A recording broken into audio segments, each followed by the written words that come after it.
Stefan Hartman here, Iron Direct Primary Care. I'm here today with Marley Jones. She's a naturopath, and she's going to be teaching me today about neurofeedback. Explain a little bit about what neurofeedback is to patients here. Well, I'm not sure if your patients are familiar with biofeedback, but this is considered EEG biofeedback or neurofeedback because it's going to be working with your brain and your central nervous system. So what I'm going to do is I'm going to attach sensors, be 5 to the head and the ears, and they're simple EEGs. And what the EEGs do is they detect and read the electrical activity of your brain. And then I'm going to run it through this little amplifier here, and then it runs from analog information to digital, and it runs into the software program. And this software program is called Neurooptimal. I'm super excited to make it available here on Space Coast, but of course I can work with people remotely anywhere as well. There's trainers all over the world. We're in the US, but we're a little behind. We're a lot more popular in other parts of the world than here. So what this does is it takes the information from the EEGs, which gives real-time information from what your brain is doing in the here and now. It's detecting change on what your brain is about to do, just did, and is doing 256 times a second. So it's super sophisticated software. And once it runs through the software, it's written like an algorithm. So if you remember in math class in high school, it's taking information and it knows which direction of the formula to send it, all in super fast mode. So all you're going to notice is it's going to go through a feedback loop. You're going to listen to music. It's very relaxing. It's a great soundtrack. Runs 33 minutes. You're going to hear little pops, clicks, and pauses in the music. And that's the feedback loop providing the information back to your brain on what it would like to self-correct about itself.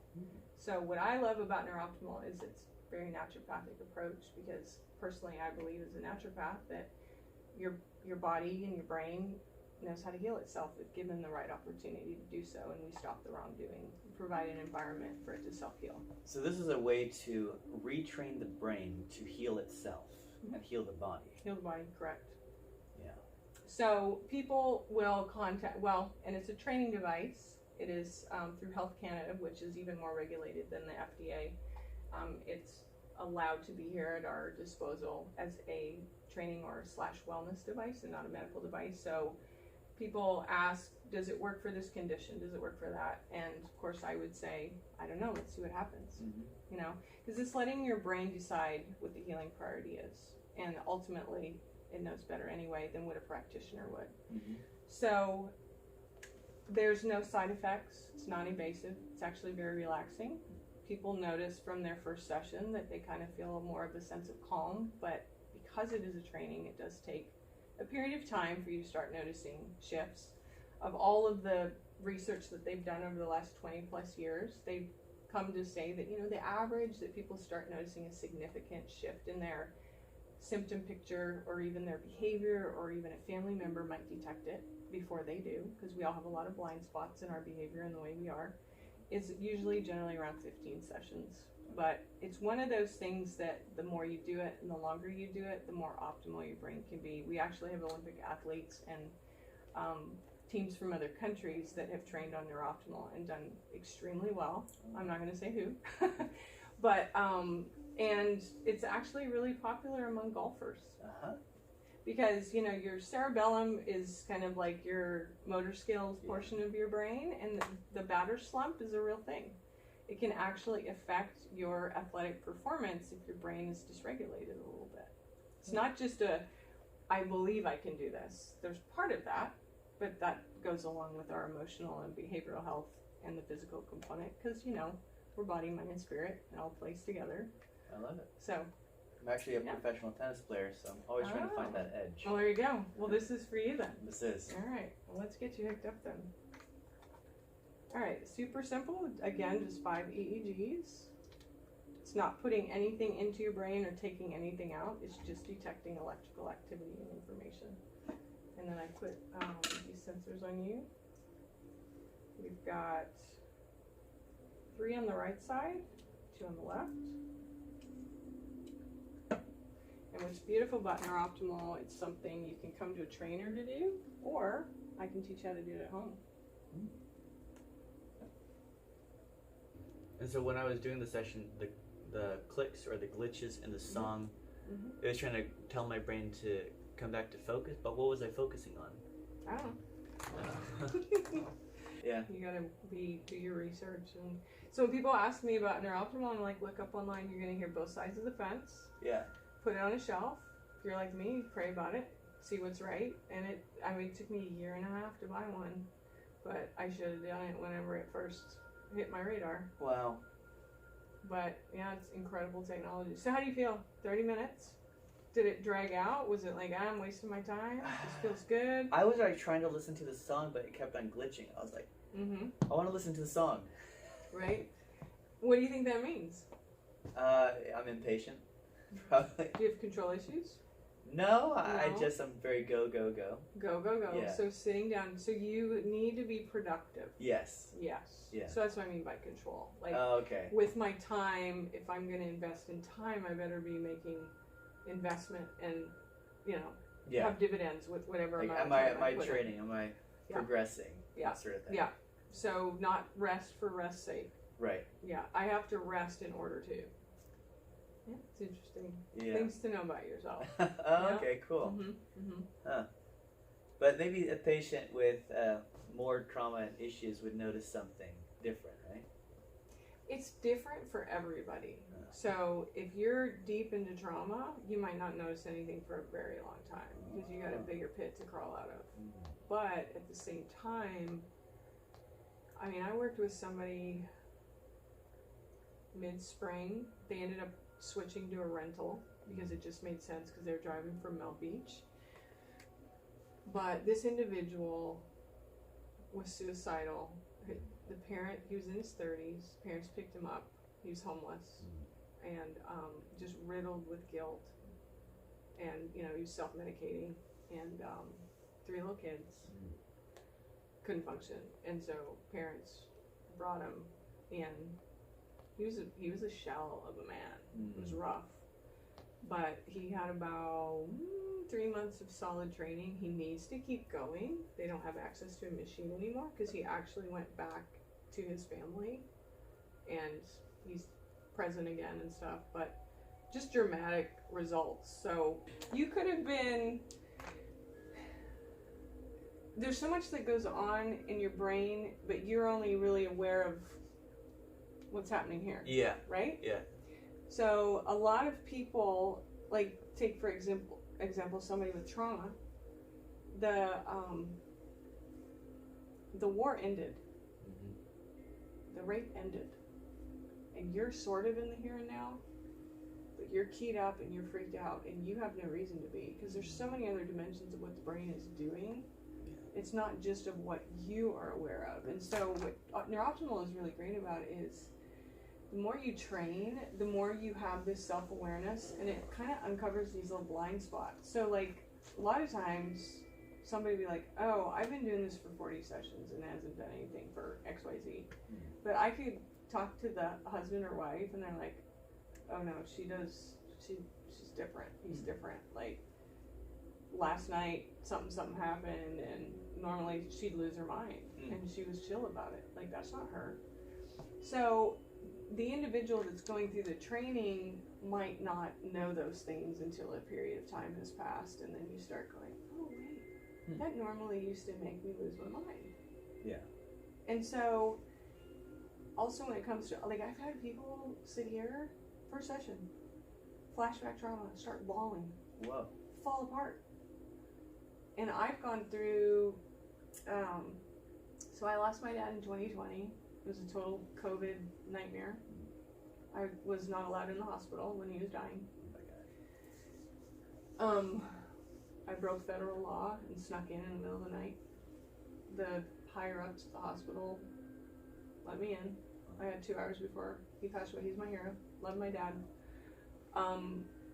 Lot of anger, grief, whatever. That's the largest reason why I pulled money out of savings to buy this machine, because I realized that counseling wasn't going to cut it for me. And so, because your brain and your mind are different. And I actually, I went to a Christian school, got my undergrad, actually worked in ministry before. And I'll be the first to say, we can pray and ask God for the mind of Christ, but if your brain doesn't work right, It's really impossible to get there.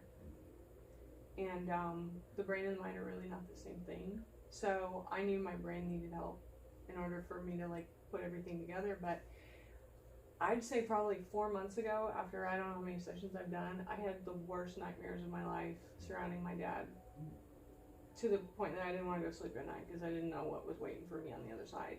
But I knew to train through it. I knew to stick with the training, and then whatever it was that I was having to process resolved, and I just moved on. And the same thing goes with the people that work through like trauma. Like I've had a lot of people do EMDR, and you really should do them at the same time, but they prefer this, and I'm like, well then let's take a break on the EMDR and just do this, because then you don't have to address the trauma. Physiologically it works well to be able to redirect attention. So your life experiences make associations all the time. So I know, like, for me a long time ago, I'd buy like a really wonderful dress, and I was working at an event in Maui, and it was a beautiful dress, and I would never get rid of this dress, but I was under so much stress, I had a horrible time.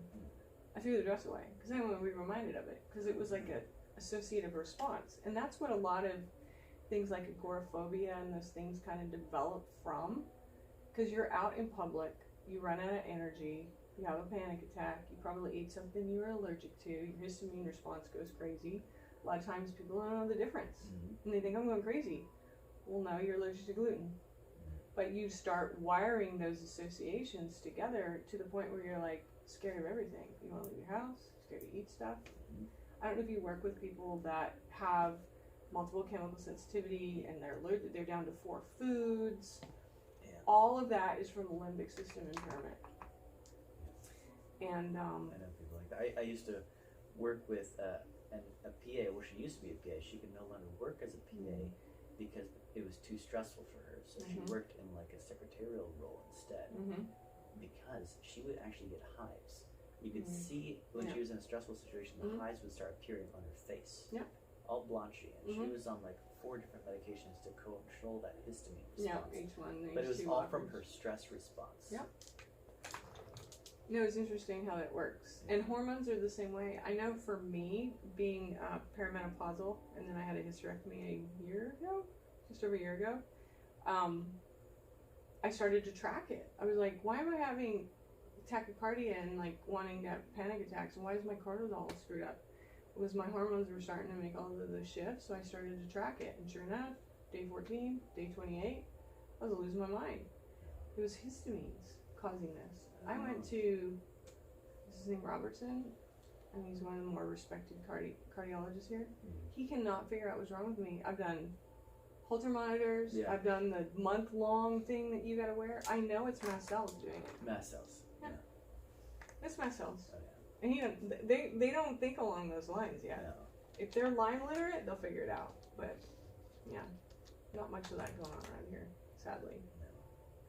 Do you work with people with Lyme issues like that? Chronic they come stealth to me. infections? They come to me with the chronic stealth infections, the chronic toxic loads, all of that. They're coming out of the woodwork. I mean, honestly, I think there's just the beginning of learning. I mean, mold and Lyme play together. A lot of it is mast cell response. Everything goes haywire. If you can calm the central nervous system down, it's not feeling threatened. You can go back to eating those foods. It's hard to do. Yeah, a lot of people live with parasites. Parasites are another one. Yeah. I do a lot with Cellcore. I love Cellcore. Are you familiar with them? No. Or microbe formulas? No. I do biocidin a lot. Okay, so biocidin, excellent, but Cellcore to me is next level than biocidin, because their protocols work on this one thing where biocidin has a little trouble. Like, it's good to kill it, right? And it'll go after parasites a little, but bacteria, viruses, fungal, right? But what I love about Cellcore, and it took a little time and study, but I mean, I'm sold, because I use it and I have my people use it, is it focuses before you ever go after a kill, because when you're dealing with chronically sick people, the herx is so bad that you're like, kill me now. So you go back to just living with the baseline feeling like shit, right? instead of spiking it whenever you go after the kill. Why Cell Core works is it opens your drainage pathways and it works at it for a long time to make sure that is working, that you're pooping good, that you're sweating. Yeah. And, you know, it's not just about the supplements. Yeah. Keeping your diet clean, Yeah. dry brushing, gusha, whatever you want to do, sweating, Sweating. lymph massage, bouncing, Yeah. lots of high clean air, grounding, whatever Yeah, you want to do to grounding. help along that. Then after you're into about stage 2, I mean, I took pictures when I was on that early protocol of stuff Wow. that Yeah, I fished know. out of the toilet. Yeah. It is like, I would never believed it, because I had colleagues that were like, I learned about it through another colleague. She was actually a psych nurse, and she's into energy medicine now, but she was like, you wouldn't believe what's going on, and I was like, yeah, TMI. Yeah, patients send me pictures sometimes. Yep. I had to take my own because I wouldn't have believed it. Yep. Yeah. It was pretty freaky, but I mean, I think all of our viral loads and parasitic loads, I think it's not just third world countries. Oh, no. It's just not. And a lot of people have liver flukes for life. They No, do. don't say that. They just, I don't know. You're gonna scare one of my patients who's No, I dealing won't with that tell right them. now. I won't tell them.